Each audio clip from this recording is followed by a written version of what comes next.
The Oklahoma City Thunder select Chet Holmgren from Gonzaga University. What a pass. Giddy underneath for JRE. The reverse and the rookie-to-rookie action. SGA defended closely by Westbrook.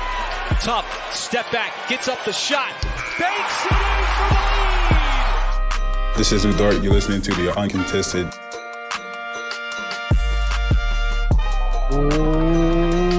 What is up, and welcome to the Uncontested Podcast, coming to you live Sunday, May 14th.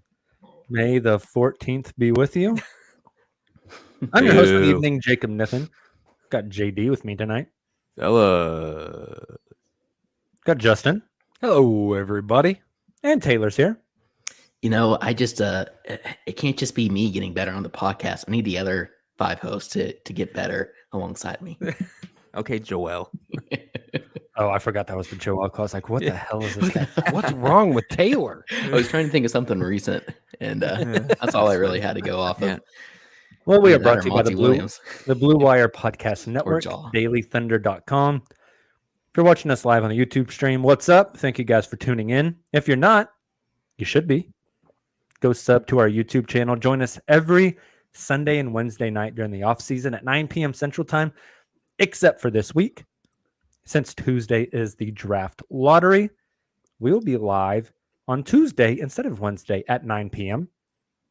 But I'm making an executive decision. If they jump in the lottery, we're just hopping on the stream and just whatever happens, happens. Whatever is said, whatever words are uttered, we're letting it fly.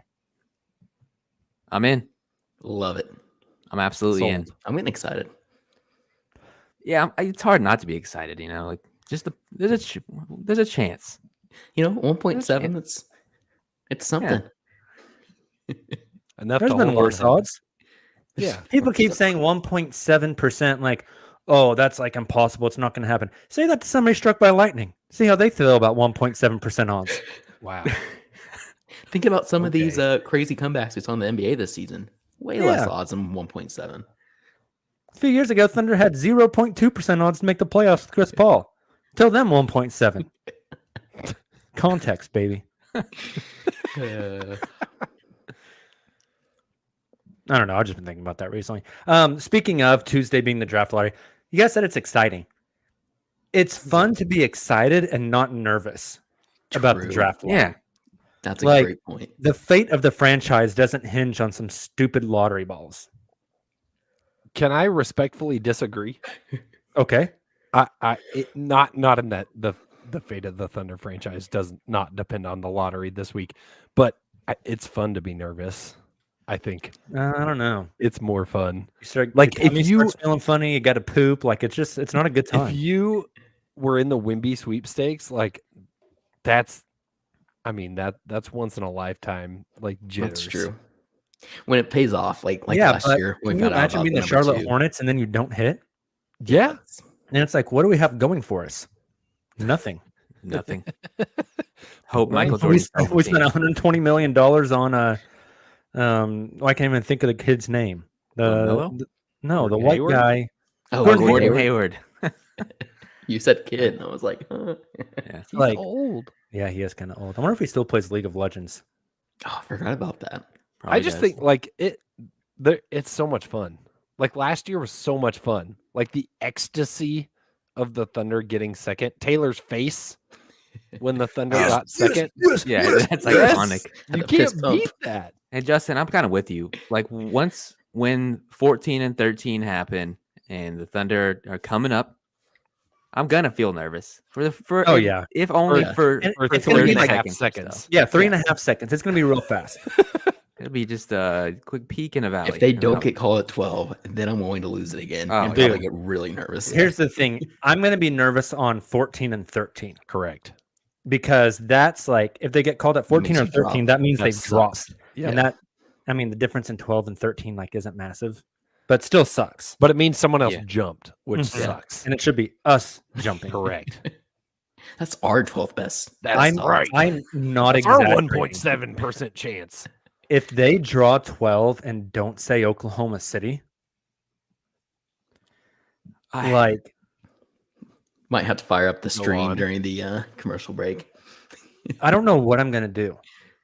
Nah, Well, So don't have to worry about that. Probably. Justin's down in Dallas, but Silva, Taylor, and I are thinking about linking up on Tuesday night, watching the draft lottery together. Nice. Like, Pending what Jacob's about to say of his reaction. so here's my reaction. I will literally behead Taylor. You know that clip of turns out I'm busy on Tuesday. you know that clip of Steve Ballmer where he's like grabbing the dude's thighs? Yes. oh, That's me to JD and Taylor. getting handsy. If 12 doesn't come up Oklahoma City, Oh, Well, God. we may need a camera on that then, just for May. like legal purposes. Thunder crotch cam. Hey, we can turn on the That's IG not Live. You what I never know what meant. happens on IG Live. That's no. Oh, If they don't get called at 12, that is going to be insane, guys. Mass And here's the thing: like, hysteria. if they don't get called at 12, here's the outcomes. We come back from commercial break after I've hyperventilated, taken off my shirt, probably lost my pants at that point as well. My God. If they pull out 4 and they pull out the Thunder card, that's incredible because you jump to 4, and 4 is where the draft starts. Yep. Do you know how much content we have to talk about if they draw the Thunder at 4? Oh, my Most gosh. importantly, the pod will thrive. If they draw 3, you get Brandon Miller, probably. I mean, Probably. I would think they would take Brandon Miller. Probably. Like, But you get I don't know. you get a Miller. You don't want another on- John Moran on come your in. hands, but Yeah. it's dude, if they pulled 3 and got Brandon Miller, and then the day they draft him, they got to play Many Men by 50 Cent. So just the rules. If they draw 2, you get Scoot. And if they draw 1, you have the highest potential front court in NBA Maybe ever. history. Yeah. Crazy. Like, I'm not saying Then they're going to the be the best then- front court in NBA, but the highest potential front It's court going to in NBA be history? weird. And then the roster cost $1 billion in 4 years. 5 Dude, years. who gives a crap at that point? I know. It might not matter. You. we'll start. you finding pay it. cooling We don't funds. pay Yeah. by height. Yeah. We should. Million per wingspan. Yeah. Immediately go in debt. Cut I feel pokey. like we got to do the final Tankathon spin Oh my gosh. on the Only right. Uncontested podcast. It's only right. It's only yeah. It is time. You gotta Isn't say that it in what, you gotta say it in Rafiki's voice. That's what I say. Doesn't Rafiki say that? He's dying. I This love that team. you guys both thought that immediately. All right, here we go, boys. Boy, I actually- The number of times I have simmed lottery this year compared to last year not so is high. minuscule. Yeah. Oh, yeah. Minuscule. Yeah. I've only last done year- it I mean- a handful of daily. times. It'd be mid third quarter losing by 20 to the Pistons in, February of last Yeah. year, and you're just hitting that button to feel something. We didn't have that this year. Exactly. We actually had 5 winning basketball. Yeah. 5 spins for every 10 points the Thunder are down. Man, that Memphis game must have been nuts. Dude, I was up all night. I had Twitter threads last year was like, I'm going to spin Tankathon 10 times and see what the average is. And I'm like, dude, I got to get my life together. There's Those are something wrong signs, with me. Signs of an addict. All right, here we go. 1 Tankathon sim. I wish the NBA would Such a just tease. I wish the NBA would determine the draft lottery by doing a Tankathon sim. Do you know they how just put dope it that up would on be? the screen? They We just see on Adam Silver ESPN that hit night they sim. just pull up Tankathon. Adam hits the button once, and that's what we get. Amazing. Agreed. That'd be incredible. Predictions on number 1. San Antonio. I'm going to go boring and say Detroit. Give me Portland. I'll take Charlotte. Okay. Oh, Oh man. what a horrible one! It's Utah for the listeners. Utah got 1, Houston. Houston at 2, Portland a- 3, This is Detroit a at 4. hellish scenario. This is the worst scenario. This might be the worst spin we've done. I That's not fun. would awful. probably agree. Terrible. Charlotte drops to 6. Filthy. That's Utah, disgusting. Houston, Yeah. Portland, I don't feel good Detroit. about any of this. No. We can't spin it again. I said 1 spin. Yeah, no. I can't do have it. I have self-control. You could Do spin you? it again. Says the dude that just ate 3 slices of sopapilla cheesecake for Mother's Day. Nice. Self-control. Your baby. mom must be so proud. I know. And now I'm on here talking about taking my pants off at the draft lottery. You raised a winner, Mom. I think she listens to the Happy podcast Mother's too. Day. She did, because she was very concerned about the Oh yeah, future about state of Kamiar Kamiar's eating stomach. so many glizzies. That's right. Oh, glizzies. Before we move on, I want to ask you guys. We kind of talked about this last week when we did the 2023 mock draft on a Tankathon spin. But with the guys that are projected to go lottery, and then these lottery teams, like, what are the best matches? Yeah. For instance, Taylor had this one last week, but I think Anthony Black to Washington just makes all the sense in the world. They desperately need a point guard, a point of attack defender. They don't need someone that can score the ball a bunch, because that's what all their other guys do, and they don't play any defense. Like, I think Anthony Black in Washington, that's like the perfect match in the lottery. Like, what are some other perfect matches that you see? I kind of like, so this one's another bit of a deeper cut before we go to the Wembies and the Scoots, but Nick Smith Jr. in Toronto. I was thinking about Toronto as a team who is losing like potentially losing like a Fred VanVleet, maybe Gary Trent Jr., and a super versatile combo guard who has been known in the past, obviously battled a lot of injuries, got off to a slow start when he came back, etc. It was a rocky freshman year for Nick Smith Jr., but a player who can create his own shot, shoot from outside, and can play make some for others. I think would be a really fun fit with some of the longer big guys that Toronto has right now. Yeah, that's a good pick. They need someone like that so bad. They need just like a more contrast in the type of player they have on their roster there. I agree. I really like Taylor Hendricks to the Indiana Pacers. Ooh, I like that a lot. That's Get a fun. guy there next to Miles Turner who can space the floor, shoot threes. They can both rim protect. Spot up shooter for Halliburton. Tyrese would find him time and time again. He's a lob threat as well. That's a fun one. Any other like perfect fits that you guys can think of?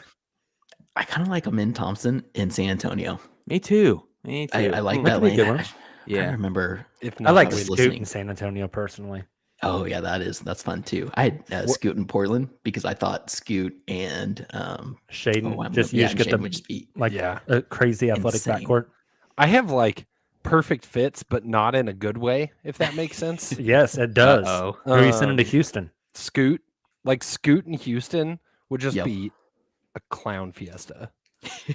Like Kinda feels there'd that be way. some really great moments, but like there'd be so much dumpster firing. Like him and Green trying to coexist is fascinating. It'd be weird. It could be really, really, Very really And Kevin fun Porter Jr. or really Yeah, bad. right. Yeah, Scoot The isn't other like one an I have- off-ball guy, right? Like he's Yeah. Not really. okay. No. I didn't think so. The other one I have is Grady Dick just feels like an Indiana Pacer. And I Definitely. just Or a send him, Jasmine. Right? Or a Jazz. Yeah. Yes. They take him Jazz, at one. Jazz or Pacers. Definite vibes coming from Mhm. Grady Dick. Oh, I don't know. He also, I took him in the mock draft this past week to Dallas. Feels like like that he makes fit. a lot of sense in Dallas. Yeah. I like that fit a lot with Luka. Could be interesting. Oh, Brandon Miller, Detroit. Yep. Yeah, Fits that, in. that Perfect feels fit like there. a That's a good match. fit. Spacing. Feel like they could use a little bit of that. For the opposite reasons, Brandon Miller in Washington. Yeah. Oh yeah. Washington about to trade for Jaw. You Um, picked up what I was putting Have all down. the shooters. Cam Whitmore, Charlotte. Makes a Just lot of feels sense. like a match to me. I actually had Charlotte written down for him too. I had Houston and Charlotte. Houston for Cam Whitmore. Houston drafts solely hoopers and not basketball players. Yep. Tell me I'm wrong. No, you're totally right. That's funny. Who's your favorite Wemby team? I know Justin's going to throw a fit when I say this, but it's San Antonio. Yeah, that's mine too. I understand it. Tim but Duncan 2.0, baby. I can't support it. I don't want him to go to a team that's going to mismanage the piss out of him and like stunt his like greatness. Do you think it'll matter though? To an extent, I mean, like, look To at an how extent, awesome sure. Luka is. And they couldn't even make the damn playing Well, game. I That keep may wondering be about more K. of an- That may be more of an issue with Luka. Could be. Yeah. Fair. I do worry about him going to like Charlotte, and I don't want him to go somewhere where it's like it's Wemby against the regular season and his own team and like front office. Yeah, I don't want him to go to a there. team where the front office is just going to completely ruin any chance they have of doing anything with it. Like, hey, Or let going- me so pay not like in Phoenix, $30 then. million a year to Kyle Kuzma. Yeah, Or Phoenix going doesn't to, have a like, GM anymore. Right. Yeah. They just got an Oh, owner. wow. They just have an owner, an owner and assistant. Yeah, Houston or- is in the same boat there. Yeah. Charlotte's in the Yes. same boat there. I can even see Houston like pushing the button super early. They draft Wemby. Harden decides he wants to come back. They make a big trade to pair along the two of them, and then you have this rookie Wembanyama coming in with these like high expectations to perform in the playoffs or something. And I just think that's a very unhealthy situation as well. Yeah. Just using Houston as an Houston's at example. the top. Yeah. Houston doesn't have any Wemby role list. models. Charlotte's up there for me too, like you guys mentioned. Houston's 100% going to push the button this summer too. This is Regardless if they land at 1 or 6, they're pushing the button. Yeah. Yeah. This is a good question from Carrie in the chat. If the lottery is rigged, which team does the NBA want Wemby to go to? With it seeming still San fairly Antonio. realistic. I don't know. think Do they San want him in a Antonio. big I market? think, yeah, That's you want him in true. a big market. I don't think you send him to San Antonio if you're the NBA. That's fair. This is a very biased opinion because we're a Thunder podcast. But if you want to put him in the best place to grow and succeed organically, the Thunder got to be like the top 2, right? Also think it'd be really great for ratings also. Scoot or sorry, I don't think they want Wemby and Wemby and Chet. Chet on the same team. I think they want No, a yeah, they want rivalry. them against each other. Correct. And Good I point. think and I think you want him in a big market. I think you probably Carrie brings up a good one. Oh, sorry, Yeah. just no Sure, your pace. Dallas was one of the ones I was going to say. I was going to say Dallas. I was going to say like Detroit potentially, and then I was going to add. I had a third one in my head and I lost it. Like Chicago, if they jump, that's a big Pelicans? market. That was it. Yes, Chicago, because the storylines in the big market, and there'd be so much buzz if Chicago somehow landed it. They Didn't the get their- Blackhawks just miracle land Yeah, the they number 1 did. pick in the NHL did. lottery too? Yeah, People in Chicago would be losing their minds. some I didn't strange know that. magic Point. there. I had actually There's some not given a generational- single thought to the Dallas pairing, and that makes me just nauseous. I don't want that. That would piss me off. Him and Luka I'd be would be so mad. insane. I don't think they would reward Mark Cuban in such a way. No, No. Houston's still the bottom team. Like Agreed. their owner's gonna try to re-sign Harden with saltgrass coupons. like free steaks.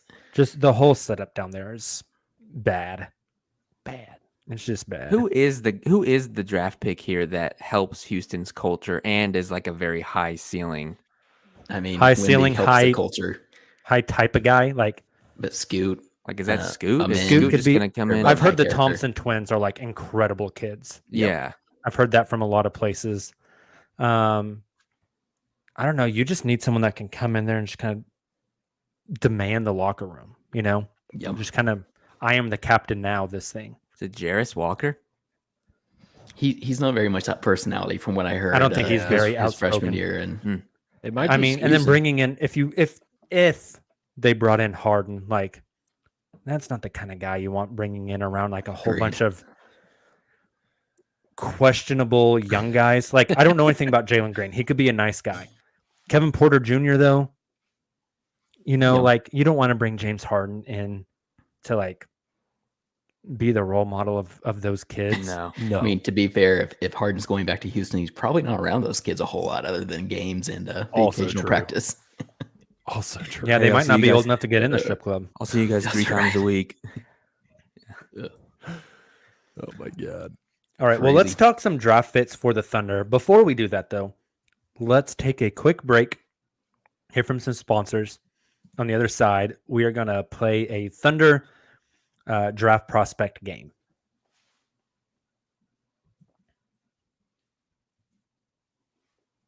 And we're back. Okay, gentlemen, Thunder is sitting at 12.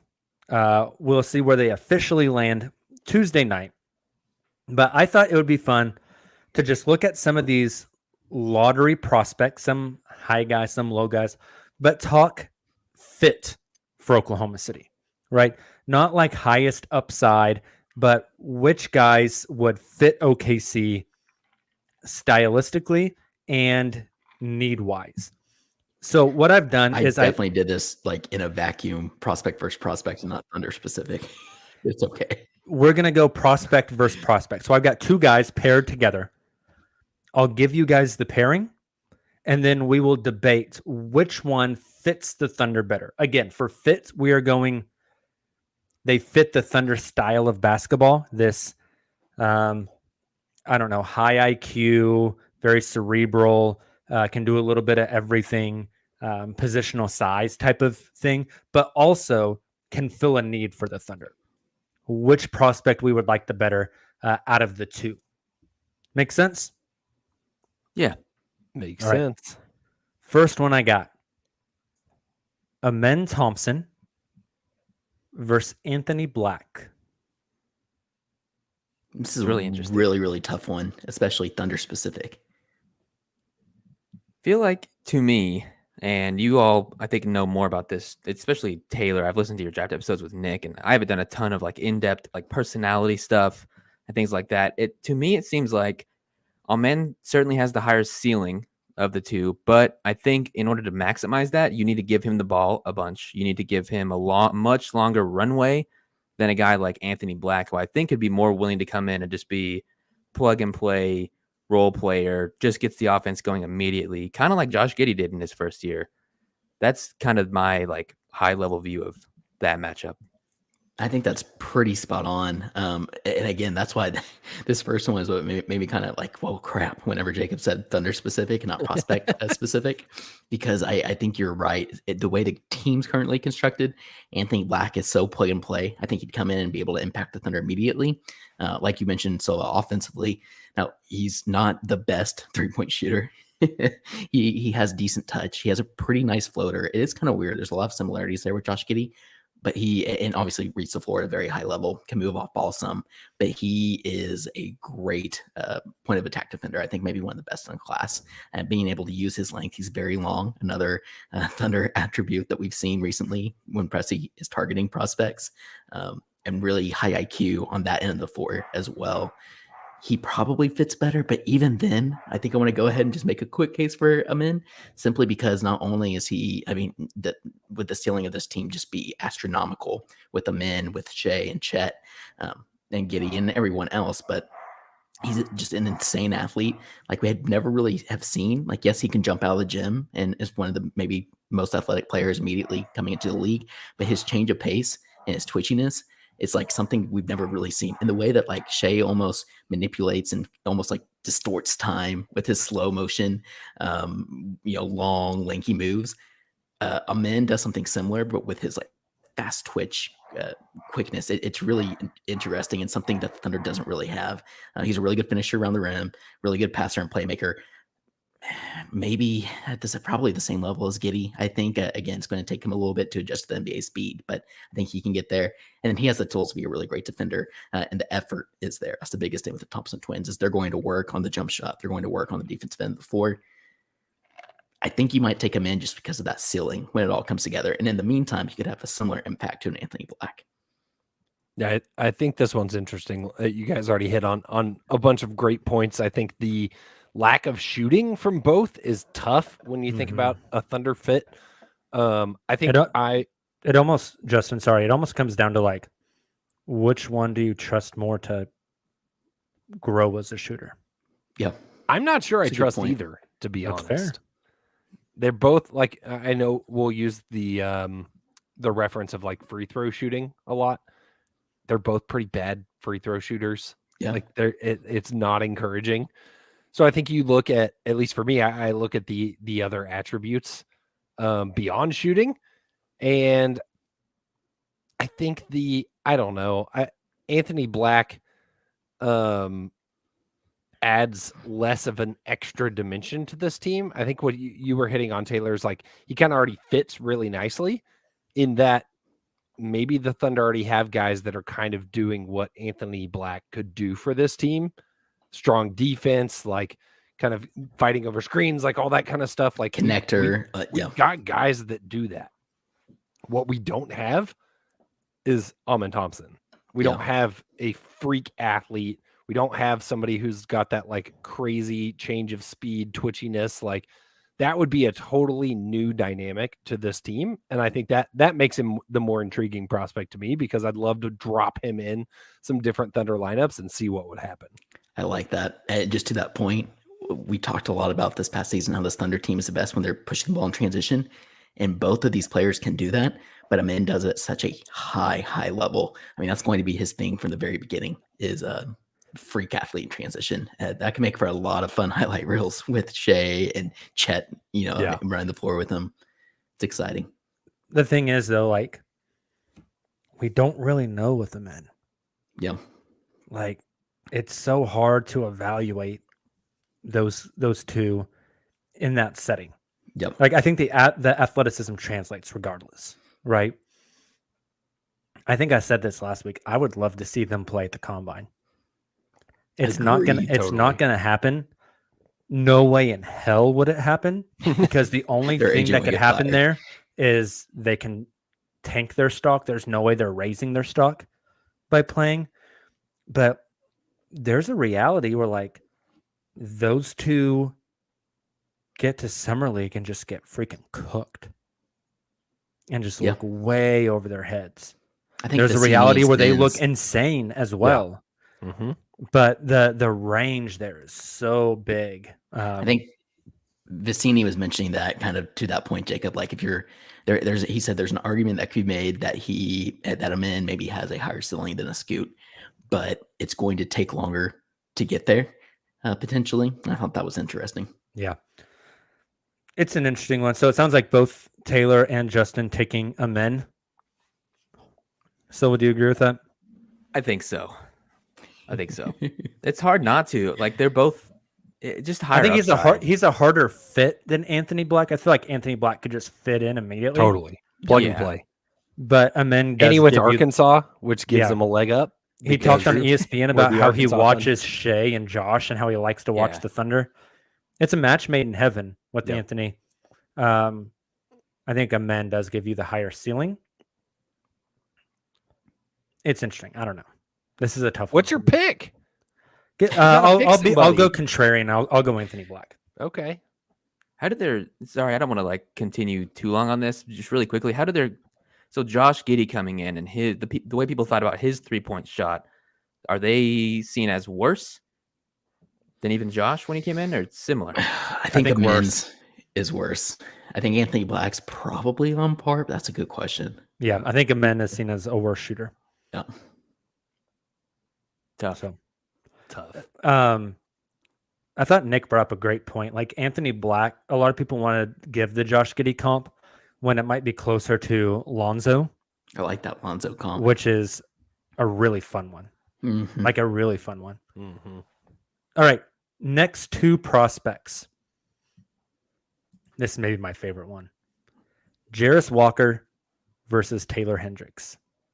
You had some really good matchups here. This is probably the hardest. What do you know? I'm good at my job, Taylor.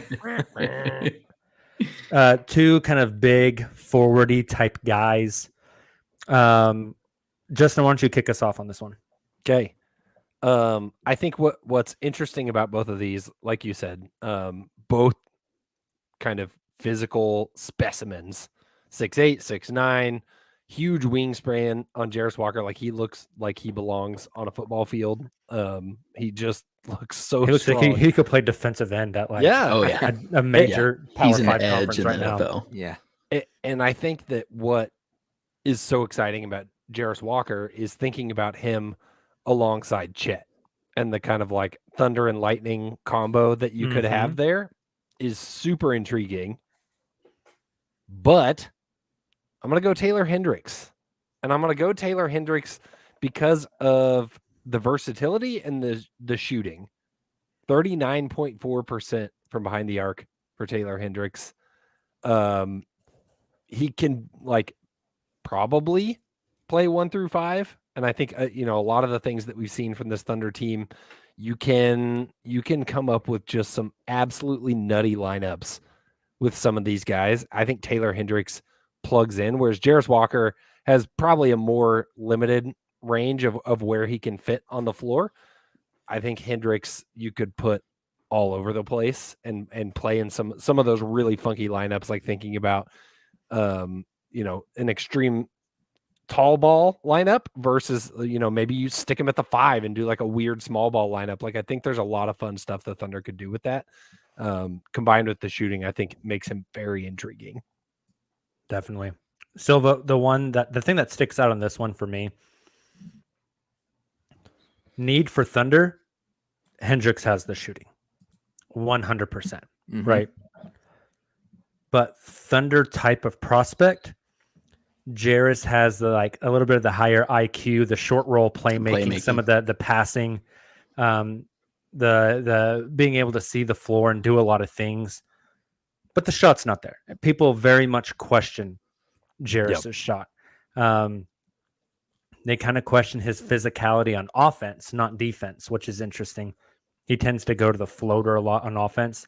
When we just said he could be an edge in the NFL, like he could bully guys, and he doesn't really on the offensive end. He does on the defensive end. I think both of them bring rebounding. Both of them are versatile defenders. Like, this is a difficult one for me. It's almost like, do you take Hendricks shooting now, which would help the team, and hope he can develop into a little more of a playmaker, kind of like a Jeremy Grant? Or do you take the cerebral, high IQ, feel for the game and Jairus and hope that with a guy like, why am I going blank? England on the roster, on the coaching staff can help Chip England. There we go. Can help Jairus become a more adequate 3-point shooter, right? That's where the conundrum, I think, lies for me. Where do you fall on this, Silva? It's really, really difficult. It's really easy for me to say Taylor Hendricks, like really easy. To me, he's like a kind of a Jaden McDaniels type of player, which I've always thought would fit really nicely onto this roster.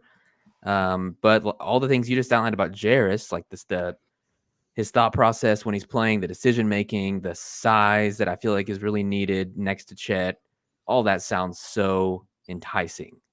I might go Jairus by just a hair, because of the size and what I think he can become eventually on offense. I think I'm just betting on the basketball. I think I'm long-term just betting on the basketball IQ and letting Chip figure out the rest, letting Mark figure out the rest.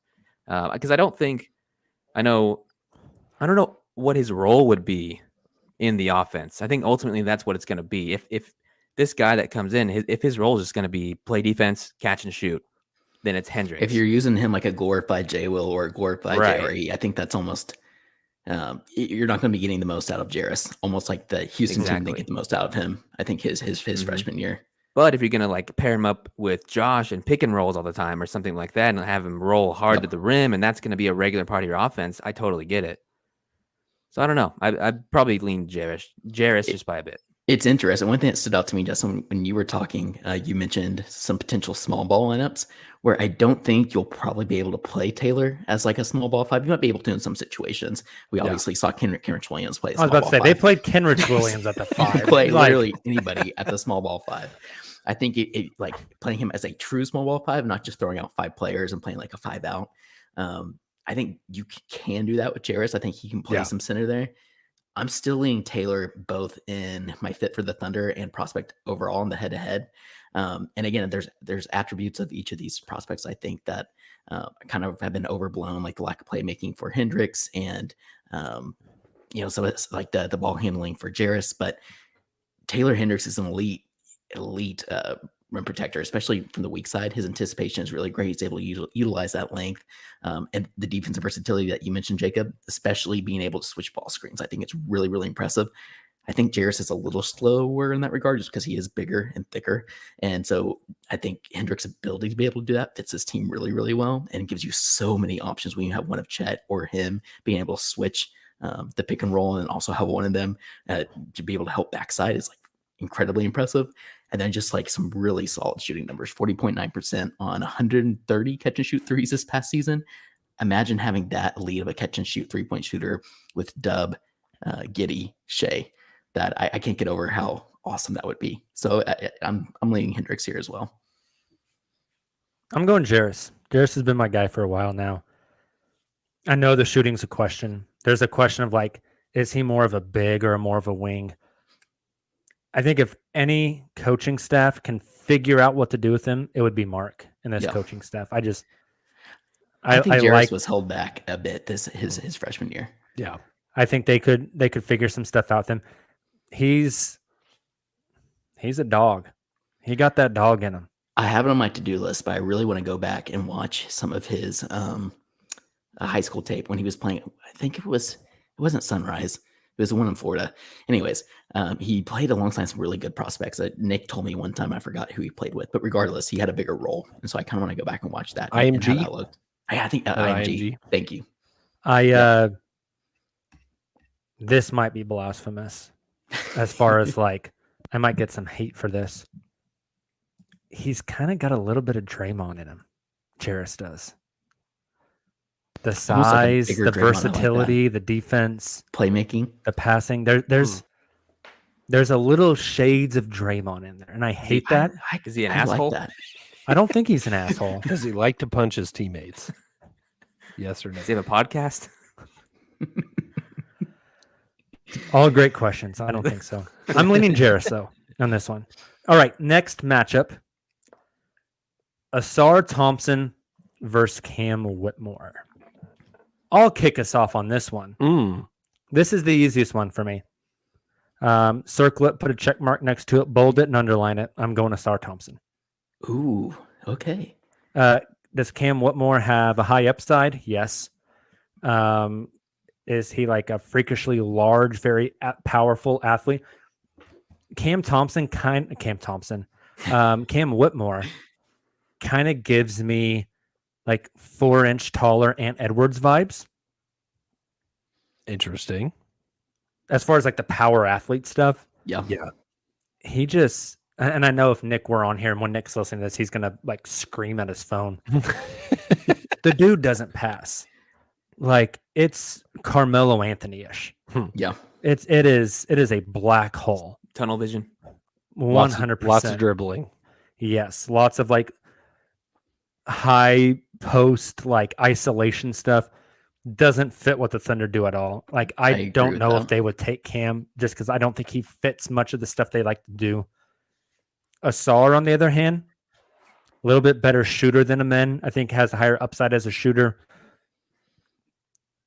Not as great of an athlete, but it's like a hair below Amen. He's still a freak athlete. He's a dog on defense. He makes really good passing reads. Like if Amen's ceiling is the Ja Morant without guns, then Asar's ceiling is like... Where's this going? Ja Morant with guns. No, more of like a... I think Keandre comped him to like Andrew Wiggins. Ooh, that's fun. And I really like that for the athleticism standpoint. It's like if Wiggins came in the league and was better at doing what he's doing now and not trying to be who he was those first couple of years in Minnesota, and a way better passer. Like he could be like an elite level wing. He's already 6'8", like 215. You could plug him in at the 4. Give me Asar every day. Like I think Ausar Thompson is my trade up guy in this draft for the Thunder. Jacob, trade up guy, I like that. Wow. Right, outside of the top 3, I'm in every conversation, I'm excluding the top 3. Those are completely off limits. But if Asar's on the board at like 7 or 8, that's my guy. Like, go get him. I feel like he fits so much of what they want to do. You don't have to wonder, hypothetical, if Nick is looking or listening on his phone. He is, because he quickly sent me a text and gave me the IMG Academy guys that Jarace Walker played with Jaden Bradley out of Alabama, who just transferred. Keontae George, Jet Howard, alongside Jairus. So I do want to go back and watch that tape. But I agree with you. This is one that I had Cam listed because when I was thinking it was just like in a vacuum head-to-head prospects for the Thunder specifically. I like Asar. Though I think the only other things to mention, you did a really good job of also elite in transition a grab and go guy who can guard 1 through 4, can rip a rebound down and put the ball on the floor and create for teammates. But he also moves off ball really well in terms of getting himself open for shots. He's not a player like a man. I mean, don't get me wrong. He's had the ball in his hands plenty growing up, but he's used to playing with a man and therefore without the ball in his hands. So he has some better off ball skills. So because of that, I think he fits really well also. KOC had a comp for Asar that was Sean Livingston with more athleticism. That's fun. That's crazy. I love really that fun. comp. Yes, And Sean was a freak athlete. exactly. Like I feel robbed of the Sean Livingston experience because of the first time when he was in Oklahoma City. I think I'd love to let's take another swing at that. I think everything you guys said, I think he fits really nicely. I think he brings, again, like a unique dimension, but also fits in really nicely with this team. Cam, I'm with you, Jacob. There's a lot of dribbling. I think he'd make a great Rocket. He's a great player, but he's not a Thunder player. Correct. Yeah. Cam can help a lot of teams, I think. For a team that needs scoring, just needs one-on-one shot creation, we'll let him make mistakes. We'll teach him how to actually pass the ball more than he does now. But yeah, Asar is the pick for OKC here, I think. You know what's interesting? I mentioned that Keandre gave the shades of Andrew Wiggins comp for Asar. Justin mentioned KOC going Sean Livingston, but more athletic. And somebody else gave him an Andre Iguodala comp. Oh, you know what that tells Warriors. me? Is, well, A, Warriors, yes. Yeah. But B, those are 3 very different types of guys. Yeah. Asar, to me, that tells me like Asar is very moldable. He can fit kind of whatever you want to mold him into. Yeah, I like that. And I think that's really fascinating. His comps are all over the board. No one really knows what exactly he is, but they all think whatever he does end up doing, he's going to be good at. Mark Daignault loves to mold. This is somebody used the phrase NBA chameleon, and when talking about a prospect here during the college season, and yeah, I like that. He's a chameleon. All right, next one. Silva, you get to kick us off on this next one. Whoa. We've got 2 guards. The 2 prospects I know the least about. It is Cason Wallace and old Kobe Buffkin. Buffkin and Cason Wallace. Boy. I'm going to say... Did you say Cason? Yes. Like he's the Vietnamese city of Cason? How do you pronounce it? Like Cason pays off. Cason. Okay. Cason. Sorry, Cason, if you're listening. Casey Cason. No, I know a little bit more about Buffkin. To me, I don't know if either of these players will... You're taking one of these players to, I assume, come off the bench and take up kind of the Trey Man-ish role as far as handling the ball from the bench, creating opportunities for others. I would probably lean a bit more towards the Buffkin range for some of the tools that he brings. But truly, I'm going to roll the ball over to you other 3 and say, hey, help me make the decision. Justin, you have thoughts? That was well done. I don't know much about Buffkin, transparently, other than that he is from Michigan. I know a lot about Buffkin. I have you guys covered on Buffkin. Okay, maybe I'll let Taylor talk about Appreciate Buffkin before I make a decision. Touche. My choice here is Cason Wallace. There's just something about Kentucky guards and not having the best offensive system in college and then showing way more whenever they get to the pros. Cason is a great defender. Like he's like swatting dudes at the rim and ripping the ball from guys and pressuring full court. Like he's an awesome defender. I love that aspect of his game, and he can shoot. And I know like the argument's going to be like, oh, Kobe Buffkin can shoot, and can pick and roll, and yada yada yada. I don't know. I'm just not there on Kobe Buffkin. Like I've seen a lot of Kobe Buffkin type players come in the league and not make it, like Trey Man. And Trey Man could still turn it around. But I just feel like we get those guys all the time. I feel like Cason Wallace is maybe a higher floor type of guy. He's thicker. He's more defensive minded. He plays point guard. He can pass. He's like 6'4", I like the size a little bit more. I'm going his point Cason of Wallace. attack defense. Yeah, Mhm. I think so. This is another one where I went ahead and went with Buffkin in a vacuum, but I think for this Thunder team, I probably like Cason Wallace more for them specifically. Like I think the way we talked about Anthony Black, how you can just plug and play him immediately and he have an impact his rookie season compared to another guy who would kind of have to grow or there could be some more growing pains. I think that's Cason Wallace in a similar vein for the reasons that Jacob mentioned. I did go with Buffkin in a vacuum for a couple different reasons. One, he's a leader around the rim. Shot around 67% of the rim. Granted, he's not good at absorbing contact because he's still very thin. That can come along. I mean, he has a really good frame. He's very long. So there's a Thunder box to check. But also, I think he can put weight on. He's never going to be one to like absorb contact, but regardless, he has moves to be able to get to the rim and finishes at a high level. He also reads the game at a high level, not the same way and not nearly as flashy as like a Amin or a Anthony Black, but he does make really solid reads. He has a really solid step back shot, 3-point shot, which I think is where sometimes you see the Trey Mann comparisons. They aren't super identical, but they do have that step back, and I think his is solid as well. And he shot 37% off catch and shoot threes, which obviously is something I've been looking at a lot of when thinking of like Isaiah Joe and how he performed with the Shays and Dubs and Giddies this season. So he's a good on ball, but not as good as Cason. I think Cason's the fit here for OKC.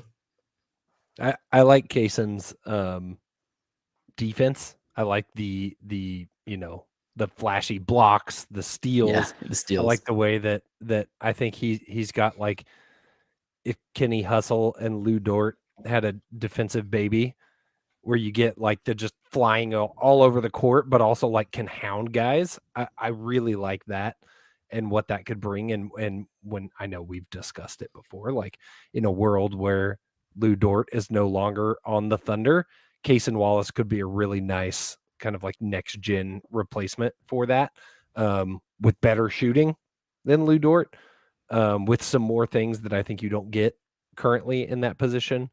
But I'm mostly basing this just off what I know about Cason because I don't know a ton about Buffkin, even though Taylor just did a great job explaining him. All right. I still need to look at Cason more. Last comparison. Let's go Grady Dick versus Jordan Hawkins. Silva, do you know more about these two? I do. Okay, take it off. Wait. Take off with it. Don't take it off. I'm going to take it and run. There you go. Take off, not take it off. If you want to take it off, you can, but all right, we're going to have to get some of those comments where people are donating dollars first. That's for a different stream. So my impression between, one, I'm going to have a hard time choosing Grady Dick because I will not be able to handle all of the memes. I don't want another memeable white man on this roster. That's just what I've said before. We're way over the limit. We are. We absolutely franchise. So just looking at them as players, Grady to me appears to have the higher ceiling, but Jordan Hawkins brings more ready to go intangibles as far as handling the ball. I believe he's a better defender than Grady.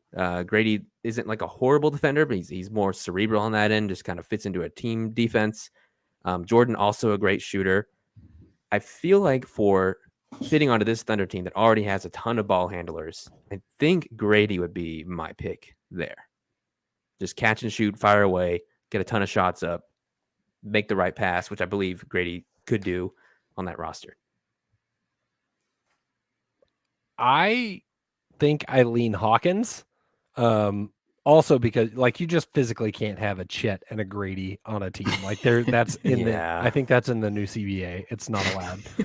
But beyond that, I think Hawkins can do everything you just said of like why you like Grady Dick. I think Hawkins similar, right? Like they seem similar. They seem really similar. Can work off ball. I like Hawkins' defense more than I like Grady Dick's defense. It's fair. And I've said it before, but like Grady Dick is just my like irrational hater pick of the year. Much like we went through a lot of our complete whiffs on that front a few pods ago. like Nick used to crap on Tyler Hero mercilessly. That's me and Grady Dick. T-Rex arms. Yeah, Fair. I don't have a strong rational reason, but he's not it for me, so I'm going Hawkins. That's fair. He has an annoying face. Very punchable face. I agree. It comes down to me. I'm flip side of you, Justin. I kind of like Grady Dick's defense better than Jordan Hawkins. Hawkins is like a year older, and Grady's 3 inches taller. That's where, and I think Grady can do more offensively. Jordan can run off a lot of screens and move without the ball and shoot. I think Grady can do that, but Grady can also cut, and Grady can offensive rebound. And I think there's more avenues for Grady to do things that Jordan cannot. I think, like, if the role was strictly be like a catch and shoot type of guy, maybe it is Jordan Hawkins. But we know with the Thunder, they don't want guys to just catch and shoot. They want them to be able to do everything. And I think Grady is closer to that than Jordan is. How long until Grady and Chet are like wearing silk and holding like $100 bills on TikTok? Oh my gosh. It's already happening. Hair gel. Yeah. My only disagreement, I think, would be on the defense. I don't know. I don't. The comments in the chat are already unhinged, which is just proving why Grady Dick cannot be on this team.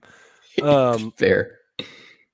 I don't know, man. I don't buy the defense with Grady. So that's fair. What I had down is I don't think Grady either of them Dick's, are great defenders. Yeah, like by any stretch. True. I had with Grady Dick, he's a very good team defender and has good defensive IQ and instincts, but it's not great on ball. And I think strength is probably the primary issue there. I just like we talk so much about length, but I think sometimes we have to talk about girth. And I think that, like, think about this team and what great length they have. Grady Dick's not adding a lot of girth. And I think that you already have a lot of players that are long and skinny, and I think length can only get you so far. I have to stop.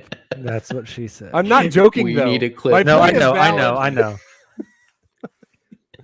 No more thin boys. But what about when he explodes offensively? Stop it. And now we go to ads. Too far. I think they need to draft Grady so every time he blocks a shot, we can call it a cock block. All right, we'll be right back after this short break. And we're back.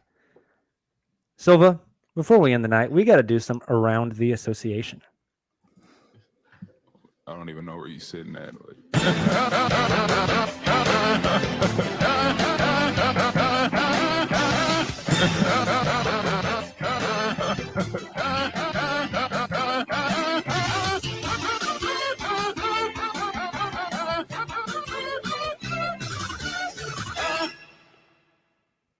Well, fellas, conference finals are set. The NBA script writers are one step closer to their Lakers-Celtics finals. We've got the NBA bubble all over again. That's what I was going to say. The script writer is really working hard to dispel the bubble basketball is not real basketball narrative. Exactly. We've got Lakers, Nuggets. We've got Celtics, Heat. I don't want to spend long on this because every podcast that has anything to do with the NBA is going to be talking about this. So just real quick, each of you give me your 15-second spiel on the Western Conference Finals, who wins and how many games. Silva, start us off. I'm going with the Nuggets winning in 6 games. And a lot of people, especially in the national media, are picking the Lakers. I think a lot of that falls under them just being the Lakers. Just to be frank, a lot of people don't watch the Nuggets regularly, but they have a deeper and better team, I think. I think Jokic is going to be the best player in the series by quite a bit. And Anthony Davis, as we saw in the last series, up and down, up and down, up and down. Jokic is incredible always. So I'm going Nuggets in 6. Taylor? This one's really, really tough for me, too. I think I'll go Nuggets in 7. I'll definitely be cheering for the Nuggets, but I think it's going to be a tougher matchup for them than the Suns, because with the Suns, they were just able to basically make sure nobody, like, let KD, let Booker cook, make sure nobody else does anything, which is pretty easy when they didn't really have anybody else around them. But with the Lakers, they're so much deeper than what the Suns were. And I think these other guys are going to be able to step up and make it more challenging for Denver. But I still like the way Denver's playing, so I'll go with Denver in 7. Justin? Nuggets in 5. Hey. Boom. I think the props to the Lakers. They've looked like a completely different team post trade deadline, and like that's not the first time that's happened with the Lakers, with the LeBron Lakers, even specifically. Like we referenced the bubble, like we've seen this movie before. I think the Nuggets are just really freaking good. Mm-hmm. I think Jokic, Silva hit on it. Jokic on AD is going to be a matchup to watch for sure. But I think, I don't know, I wouldn't be surprised to see the Nuggets come out and punch the Lakers in the face a little bit. Nuggets are the number 1 seed for a reason. They're really good. Taylor was talking about like Lakers depth, which maybe like if my depth is D'Angelo Russell, like I'm not feeling great about it. The Nuggets are like legitimately deep. I love the matchups. Yeah. Jokic versus AD. Yep. Aaron Gordon guarding LeBron James is phenomenal. You got Jamal Murray versus Austin Reeves. Like I think this is a series where Jamal could cook. I mean, Dennis Schroeder is like a fine defender. I think Jamal could cook in this series. Yep. And the Nuggets just go deeper. KCP, Michael Porter Jr., like they've got a lot of guys who can play. Bruce Brown has been awesome in the playoffs. This is the first team that the Lakers are going up against that actually like has size in the playoffs. Yep. Like by far. Yep. Give me Nuggets in 6 as well. Let's jump out east. Your 15-second spiel for Boston versus Miami. Justin, you're first up. I'm going Boston, but I love Jimmy. Like I unabashedly love Jimmy Butler, and the fact that they're sitting here in the Eastern Conference Finals, I think is incredible. Given where they were the same seed in the East that the Thunder were in the West, and I think thinking about it in that perspective is kind of crazy, and that's really just the Jimmy Butler effect. I think that's what's been so interesting about. Yes, it's the same teams as the bubble, but the storylines are the same. I just mentioned it with the Lakers, like turning over the roster post trade deadline, but also just like Jimmy Butlering them to the finals is happening again. But I think the Celtics, they turned it on late in that Sixers series after looking like cheeks early on. And I think that momentum will continue. Taylor?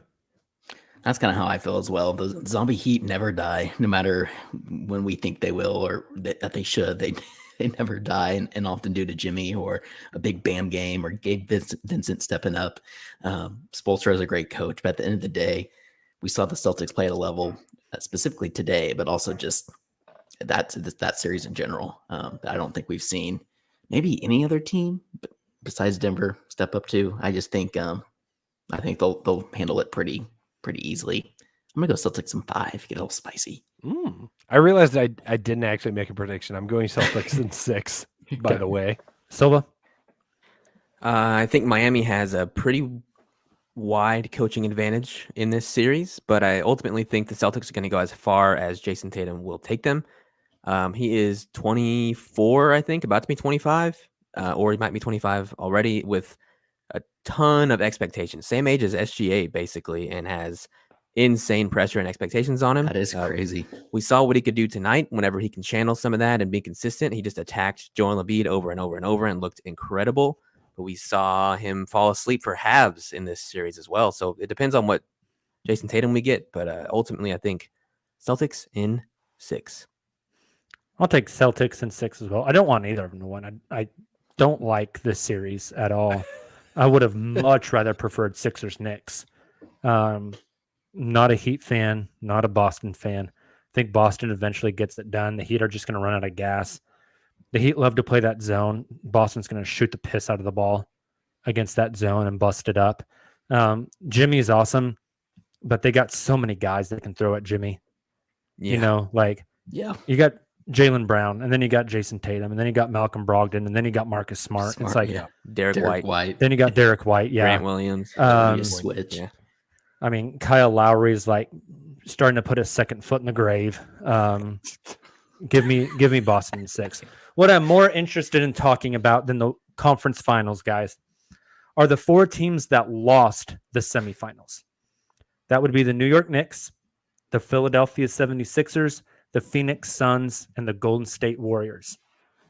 3 of those teams had not only title aspirations, but I would maybe say title expectations this season, and lost in round 2.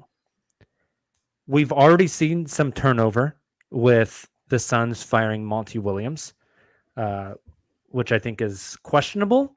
It's arguably to be questionable. Apparently, owner Matt Ishbia made that decision. The GM isn't making the decisions. The owner is. There's already talks of Harden being out of Philly. GM Bob Myers leaving the Golden State Warriors. Phoenix Clay and trading Draymond up for extensions. Yeah, Phoenix trading Chris and DeAndre Ayton.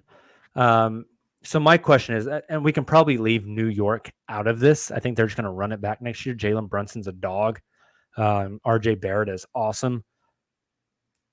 Of those other 3, which is the one that experiences the biggest shift or change roster-wise or whatever this offseason?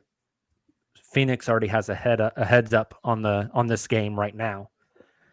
But which team changes the most this offseason of those 3? Which there are 3 teams at the very top of the NBA. Again, title expectations. I feel like we're going to see a lot of stuff shift this summer. But of those 3 specifically, which one is the one that sees the most change? I'm torn between Philly and Phoenix. Phoenix feels like an easy choice because I'm not convinced that their new owner's gonna keep anything the same. Like, it seems like he just really wants to put his stamp on things. You're not going to get rid of KD after you just moved to get him. You're not getting rid of Booker, but like anybody else is probably on the table. And I think depending on who the new coach is, that may play a factor in like where that team goes. I think it could look vastly different next season. I think it's a massive mistake. I think that like firing Monty was a massive mistake. I think they're going to continue to make mistakes and overreact. And it's going to feel very similar to Kevin Durant's last stop, where it's like we're trying too hard to overhaul the roster with Kevin Durant. Like, we have Kevin Durant, we have to do something. And I think it's going to spiral. Philly, on the other hand, like, does the Morey Doc love affair finally end? I think it does. I wouldn't be surprised if we get that Woj notification tomorrow. I think it does. I think Harden is a prime candidate to leave. The post-game comments from Joel are weird, even though some of the videos were probably not properly depicted and edited. I think there's still some things underneath the surface, it seems like, in Philly. That nothing would surprise me there in terms of like Simi blowing that thing up. Yeah, Philly gets the this sounder from me. I don't want to be around anymore. They have had I kind of lost all faith in that core of players after that Game 6 loss, where they just kind of gave up with like 3 minutes left. Stopped playing. I was like, well, okay, why are we even here? What are you doing here? Like, Boston was ready to lose that series for sure. And Philly gave it up, and I don't know where they go from here. I don't know if you bring Doc back. Like, I mean, the guy just keeps losing in the playoff series. Yeah. Harden maybe leaves, and then what's left? If Harden walks, they are screwed. That's what I was just thinking about. Because if he walks, you're not replacing that guy, especially with the new CBA rules. Yep. So then I mentioned this in our. I mean, I think they have to run it back with Embiid and see what happens. One thing they could do, I mentioned this in the Slack, and none of you jerks answered me, so I'm asking you in person on the pod and forcing you to answer me. If Harden walks, Tobias Harris going into the last year of his deal making about $30 million. The Thunder are projected to, if they want to be a cap space team, have 32 million. Yeah. Would you absorb the Tobias Harris contract if Philly took that 2025 top 4 protected pick they owe the Thunder and just unprotected it? Oh, No, I don't think so. That's not enough. I just don't see the top 4 protection really coming into play. I think that's fair. And I think that the Thunder, like maybe 2 years ago, that feels like a no-brainer for the Thunder of like, yes, that's totally worth the swing. I don't know if that's true of current Thunder. Yeah. And 2025 though, that's 2 years away. What if they lose Harden? They're trading Tobias. Embiid's next summer, Embiid decides he wants out. Yeah. And this thing gets torn down to the studs, and they decide, hey, let's just bottom out. We only owe the Thunder 1 pick. It's possible. Yeah. I don't love it. Yeah. But that would make sense to me as something that the Thunder would sniff around. Joel is about to be 30. That's crazy. He does seem younger. Yeah. He seems younger? I think he seems older. Really? The way he moves like someone that is much older. He moves like a 34-year-old. Yeah. Whoa, easy with the shots. I just see Gold State, I assume, will have quite a bit of change, not with their core, but everyone around the core. Did you see Kuminga put it out there that he wants to be traded? Yep. Yeah, and that Shams article that dropped as the buzzer sounded. Like Kuminga basically said, if Kuminga doesn't get a guaranteed starting spot next year, he's going to look to move on. He's going to want to get traded. That right there, to me, taking a different course, says so much about why Kuminga was not a Thunder guy. That's a good point. That is just anti-Thunder mentality. I don't think they're going to move on from Clay and Draymond. Like, I think they're stuck, man. They owe it to them. Yeah, I think at this point it's let's push for more titles and run this into the ground. Correct. And then we'll deal with the after effects when they get here. Because they can't do the titles. 2 timeline thing anymore. Yeah. That's tough because I think Shams also said that if they like get a new deal, like if Draymond opts out and signs a new contract or they extend this one and Clay and Poole and Andrew and Steph, all those contracts with tax dollars, they're looking at $500 million next year. That's insane. That's insane. I could definitely see them trading Kuminga and trying to upgrade and get somebody that's more ready to play now. Yeah. I mean, hell, if they want to send Moses Moody this way, I was thinking about I'd drop a handful of picks to him for Moses Moody, and you can go trade those picks for something. Yep. I'd love that idea. Light years ahead in spending. I mean, all these teams are going to have significant change. Apparently, their ownership isn't interested in spending that much, which that's silly money. Yeah, like that is silly money. Correct. You got to be bringing titles home with that kind of money. Yep. Not for players at that age. Yeah. Insane, dude. Their GM might be walking out the door. Sounds like the assistant GM might step up if that's Mike the case. Dunleavy Jr. might get the job. Yeah. Wow. It's not great. That's pretty significant. That shakes up that whole dynamic.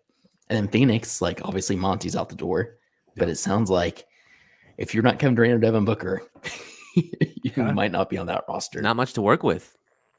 Exactly. Agreed. So Ayton's contract. That's Ayton makes me so sad. He was awesome when they went to the finals. That one playoff, that playoff run, he was like defending Jokic, doing it all. Hey, he got the bag.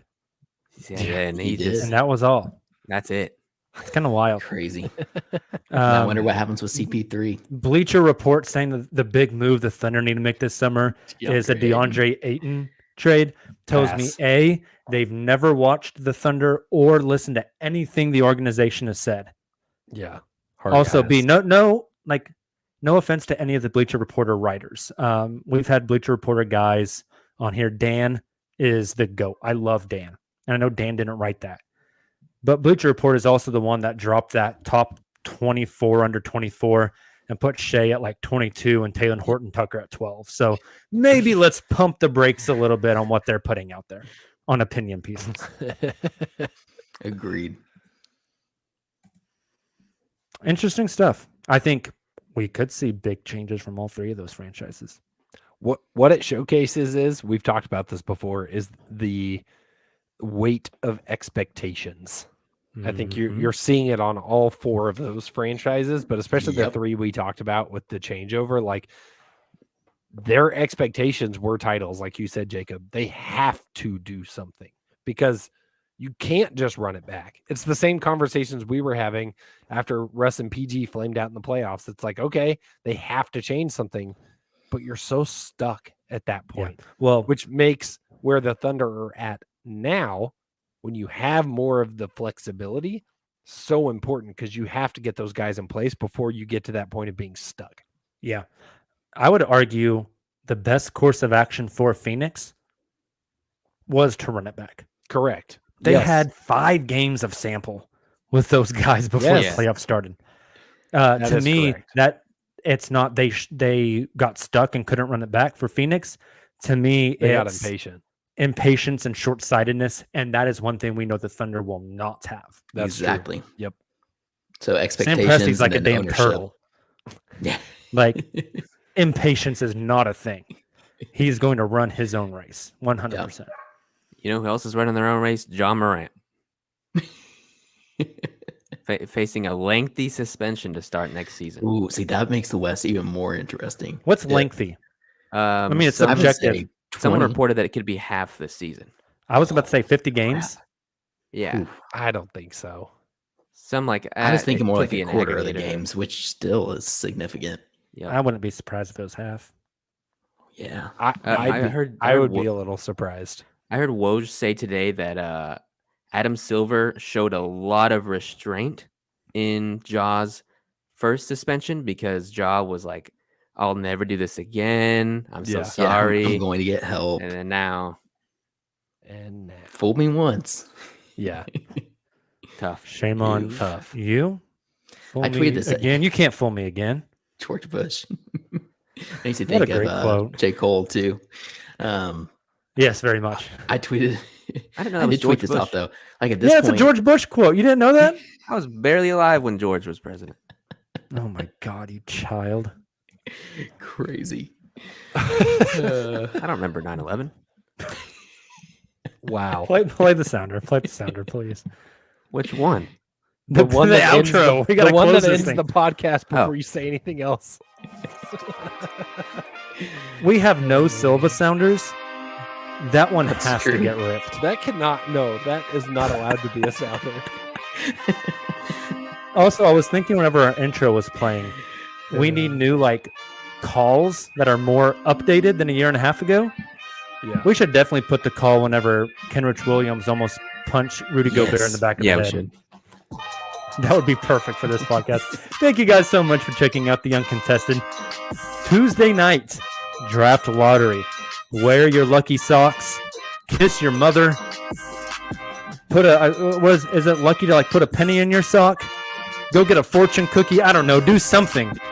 1.7%, I think, is what the odds are. 1.2. It's low, but it's not too low. We got a chance, boys. We'll be live Tuesday night after the draft lottery, 9 p.m. Central Time, if they stay at 12.